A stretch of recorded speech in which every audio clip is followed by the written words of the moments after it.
এই গাছের থেকে আমি কয়েকটা টমেটো পাই অলরেডি নিয়েছি, পাকা পাকা টমেটো।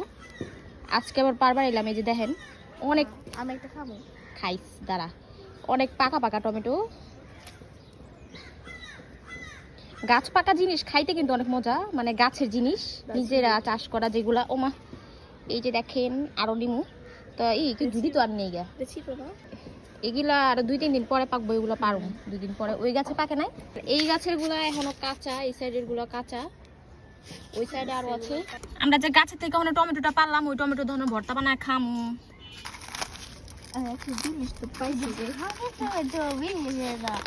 বিশ্বাস বলো, হ্যাঁ আমরা ওখানে পাচ্ছি, ওই দেখ আরো পাকা আছে, ওই কি পুরাপুরি পাকে না, লুটু লইতাম তো পানির মধ্যে শুকনো মরিচ দিয়ে দিচ্ছি, দেখেন তলা কিনতে লাগে, ওখানে গড়ে গুড়াই হইতেছে না।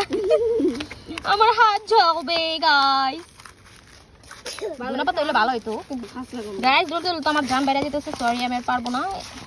মানে টমেটো গুলো বেশি একবারে পুরা পাকা পাকা হয় নাই গা, হালকা তুই না গাছের না, এলাকা নরম না, শক্ত শক্ত।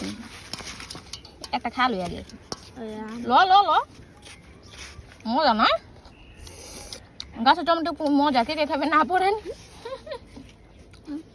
আমার আম্মু থাকলে একটু ভালো করে বানিতো, কিন্তু আমরা যেহেতু পোলা পান্না মিলে বানাইছি, এর লেগে এতটা মজা হয় নাই।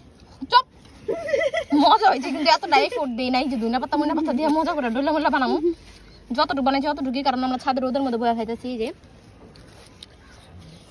আমরা ছাদের রোদের মধ্যে বসে বসে খাচ্ছি এখানে।